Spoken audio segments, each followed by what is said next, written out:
Assalamualaikum warahmatullahi wabarakatuh. Nahmadukallahumma kama amartana an nahmad wa nusalli wa nusallimu ala sayyidina Muhammadin wa ala alihi wa ashabihi wa tabi'in wa tabi'in bi ihsanin ila yaumiddin, amma ba'du. Bapak-bapak, ibu-ibu, jamaah salat subuh yang dimuliakan Allah Subhanahu wa taala. Pertama, mari kita senantiasa bersyukur pada Allah Subhanahu wa taala atas segala nikmat yang Allah berikan kepada kita. Mudah-mudahan nikmat-nikmat yang Allah berikan adalah nikmat yang penuh dengan keberkahan, dan mudah-mudahan kita diberi kekuatan untuk bisa menggunakan nikmat-nikmat ini dalam rangka beribadah pada Allah Subhanahu wa taala. Salat dan salam mudah-mudahan Allah limpahkan pada junjungan kita Nabi Agung Muhammad sallallahu alaihi wasallam. Mudah-mudahan kita semuanya diberi syafaatnya fi yaumil qiyamah, amin ya rabbal alamin. Bapak Ibu yang kami hormati, tidak terasa bulan puasa sepertinya semakin dekat. Mari kita banyak-banyak membaca doa yang diajarkan oleh Rasulullah. Allahumma barik lana fi Rajaba wa Sa'bana wa balighna Ramadana. Ya Allah, berikanlah berkah-Mu kepada kami di bulan Rajab ini, di bulan Sa'ban ini, dan semoga Engkau mempertemukan kami dengan bulan suci Ramadan. Para ulama, para salafun sholeh memberi contoh yang sangat luar biasa kepada kita bagaimana mereka menanti-nanti datangnya bulan suci Ramadan. Mereka melakukan persiapan karena menunggu datangnya sesuatu yang sangat dicintai, yaitu bulan suci Ramadan.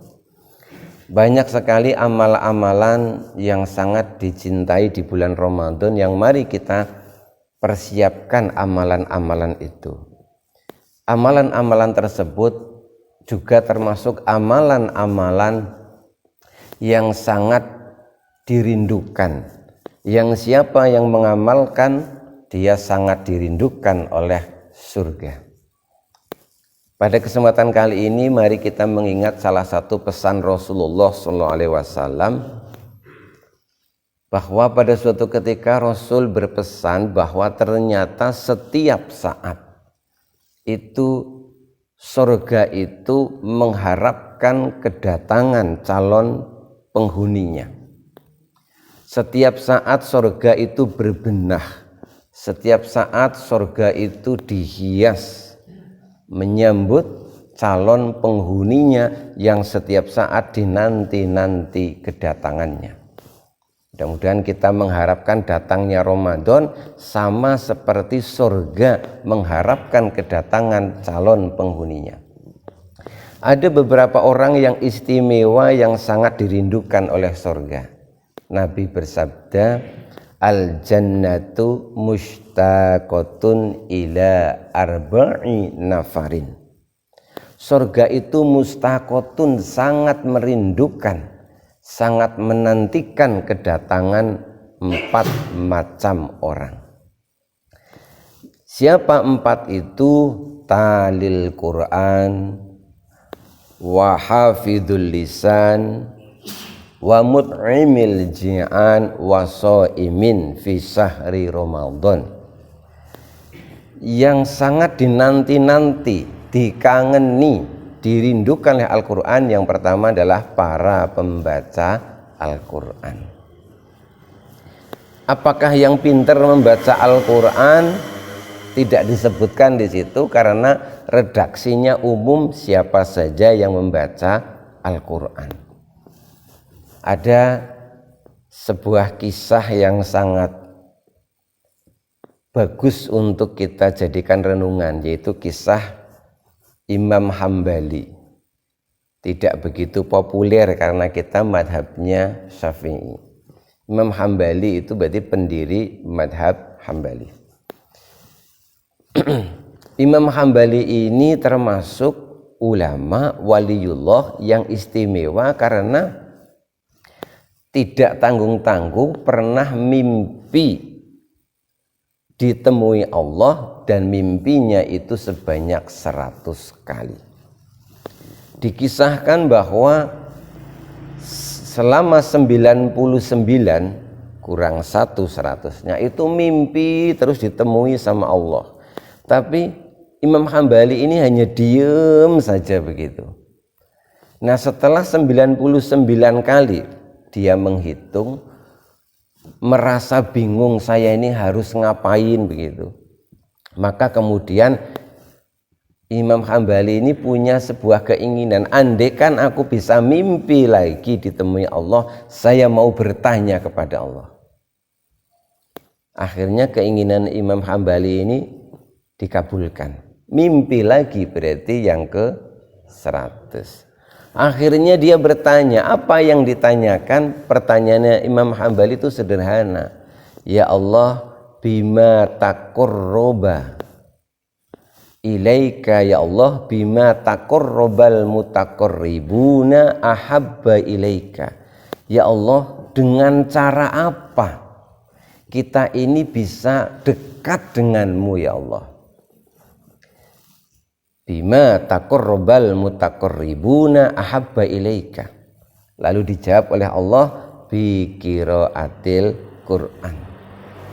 Kalau mau dekat denganku, ya caranya dengan wasilah perantara banyak membaca Al-Quran. Lalu Imam Hambali bertanya lagi, bi fahmin au bi huri fahmin. Iki le maca iki kudu paham, kudu pinter, atau bihuri fahmin, atau sing penting waton moco gitu. Ini kayaknya persiapan buat kita kayaknya ini. Dijawab oleh Allah, ya bifahmin atau bihuri fahmin. Ya paham ndak apa-apa, pokoknya baca Al-Quran. Luar biasa kan? Untuk kita bisa dekat dengan Allah, dicintai Allah itu bi qiraatil Quran. Maka pantas kalau para talil Quran ini kemudian dikangeni, dirindukan oleh surga. Kemudian dalam hadis yang lain, begitu banyak hadis Rasul menyampaikan tentang orang yang senang baca Al-Quran itu, bahwa suatu ketika Nabi bersabda, inna lillahi ahlun fil ardi. Qalu man hum ya Rasulullah, hum ahlul Quran. Kata Nabi, inna lillahi ahlun fil ardi. Sesungguhnya Allah itu di dunia ini memiliki keluarga. Para sahabat ini kaget, man hum ya Rasulullah, siapa? Masa Allah punya keluarga? Siapa itu ya Rasul? Hum ahlul Quran. Keluarganya Allah itu ya ahlul Quran, orang yang ahli. Ya, ahli di sini pengertiannya itu macam-macam, tapi gampangnya untuk kita ahli itu ya orang yang biasa, yang punya kemampuan, pokoknya yang kulino begitulah. Kira-kira ahli itu ya tukang begitu ya. Tukang itu kan ahli ya.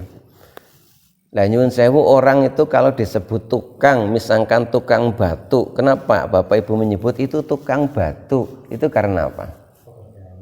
Karena pekerjaan kesehariannya pasang batu bata, maka kita bilang itu tukang batu. Kalau kita bilang, oh itu tukang sayur, kenapa? Karena pekerjaannya sehari-hari jualan sayur. Lah kalau ahli Quran, tukang Quran, berarti pekerjaannya sehari-hari membaca Al-Quran. Gampang apa gampang? Gampang ya. Banyak fadilah-fadilah yang lain yang Rasul sampaikan tentang keutamaan orang yang membaca Al-Quran. Saya sebutkan satu lagi saja. Ternyata Quran ini manfaatnya besar, termasuk besar itu untuk apa? Jadi Al-Quran itu bisa membawa kebahagiaan dalam kehidupan berumah tangga. Ahli Quran, orang yang senang baca Quran, di dalam rumahnya itu punya harapan, punya peluang keluarganya akan jadi keluarga harmonis, keluarga yang bahagia. Apa sih hubungannya keluarga bahagia dengan membaca Al-Quran? Apa kira-kira hubungannya Bapak Ibu? Jangan menjawab hubungannya baik-baik saja. Bukan itu. Hubungannya begini ternyata. Kita ini berumah tangga, ini kan ngumpulkan menungsa karo menungsa, ya kan? Jenengan kan jodohnya menungsa nggih. Iya. Manusia dengan manusia kumpul bebrayan berumah tangga. Nah, menungso niku ternyata kahanane menungso niku kadang-kadang itu mirip-mirip kuburan. Kahanane menungso niku mirip-mirip kuburan. Kuburan itu kahanane pripun sih? Serem nggih? Serem. Lah menungso niku wonten sing kahanane menungso niku serem kayak kuburan. Dan memang manusia itu adalah kuburan. Ngapunten ibu-ibu pun sering to dahar ayam to nggih. Ah berarti jenengan niku kuburane ayam. Jadi perut panjenengan itu kuburane ayam. Bapak-bapak ini sudah pernah makan daging sapi kan? Nah, berarti itu sudah ada sapi yang dikubur di perut bapak-bapak semuanya. Malah sekarang ada orang yang makan tekek gitu, itu berarti ke kuburan tekek. Ana maning sing kodok barang dipangani. Berarti ke wetenge kuburan kodok. Lah nang ngendi-ngendi sing jenengane kuburan niku serem. Lah cara ngilangi sereme kuburan niku kepripun? Kulo derek ziarah Wali Songo niku nggih kepanggih kuburan, tapi kok rasane mboten serem lho, ayem teng mriku. Nyatane 24 jam do betah. Jenengan purun jam 12 wengi teng kuburan mriku. Mboten purun nggih. Kuburan para waliullah itu tidak seram. Kenapa? Karena di sana banyak orang membaca Al-Quran. Lah manusia itu juga ada sifat serem laksana kuburan. Makanya kadang-kadang manusia ketemu manusia pada wedi. Nah, pas wedi ketemu kae serem pokoknya.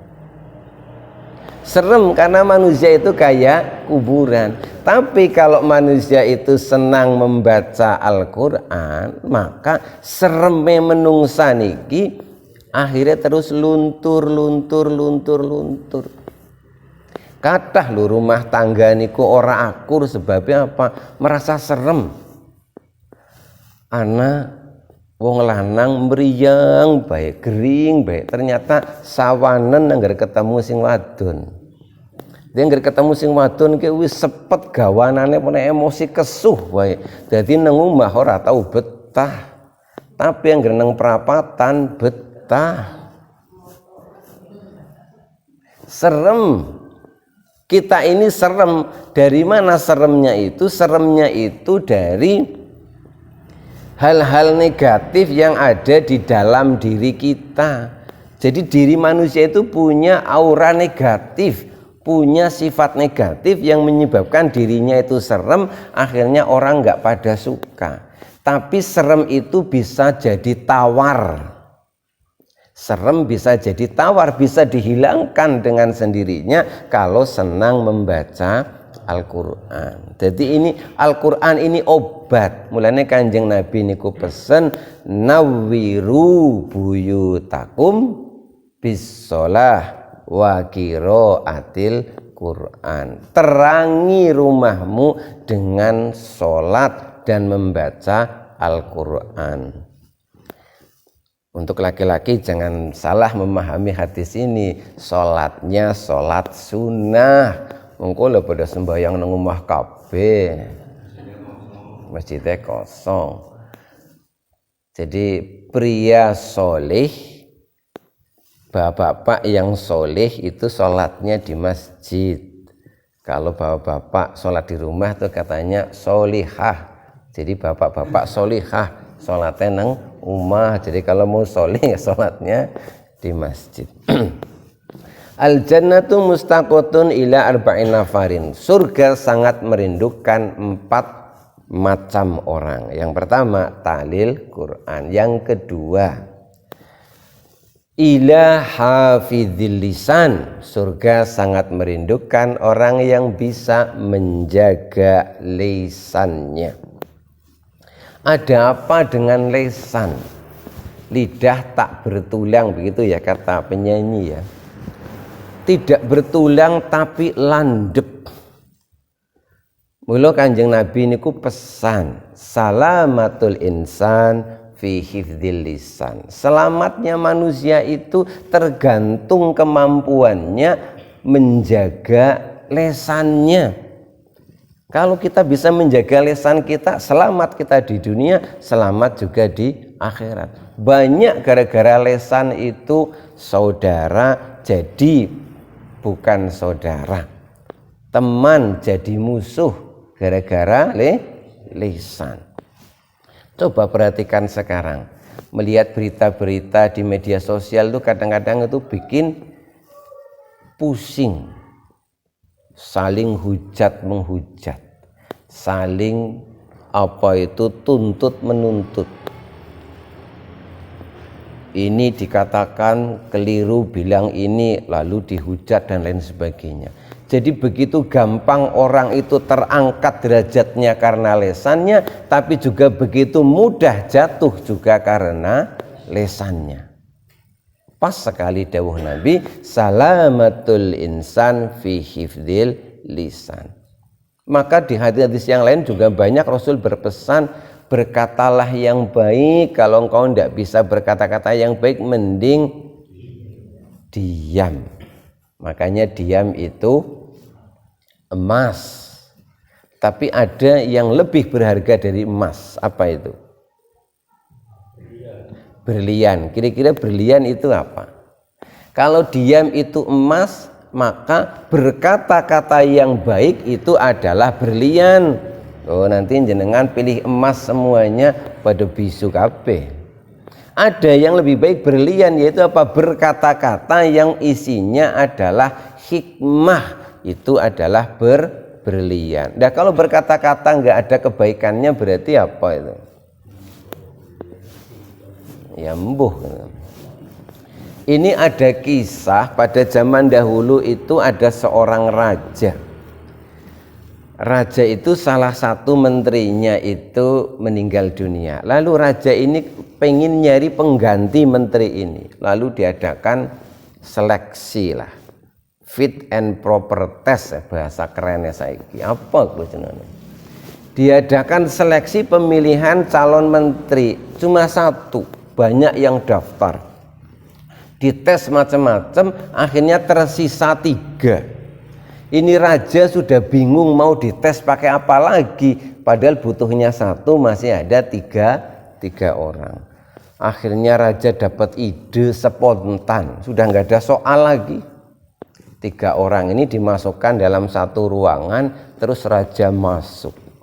Setelah masuk itu apa yang dilakukan raja? Terus raja kentut.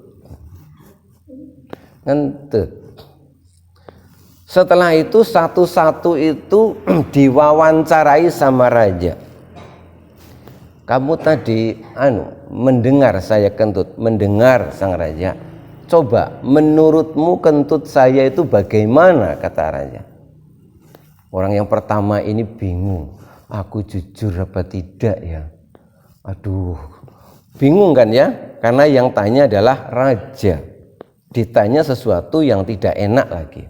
Akhirnya menteri ini berpikir, lah barangkali raja membutuhkan calon menteri yang jujur, aku tak bilang apa adanya. Raja, pangapunten nggih, udah bilang aja.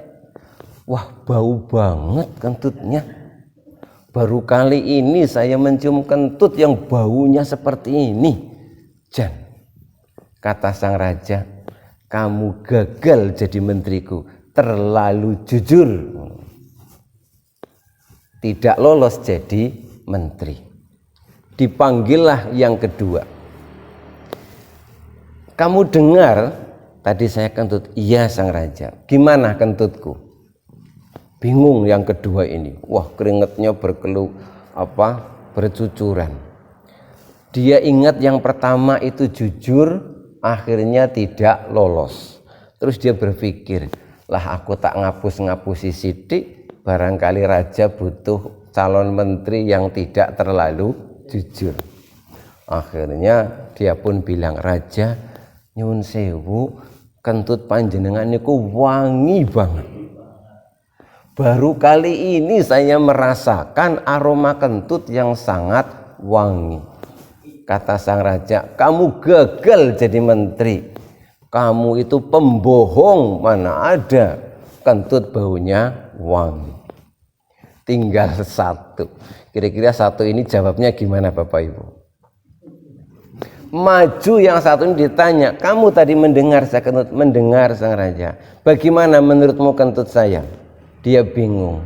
Akhirnya dia bilang, maaf sang raja, saya itu lagi pilek, hidung saya mampet sang raja. Ya sudah, kamu jadi menteri. Jadi jujur, kejujuran ya tidak baik, begitu kan ya? Coba Bapak Ibu, kita ini kalau jujur, terlalu jujur, tidak pas tempatnya ya tidak baik.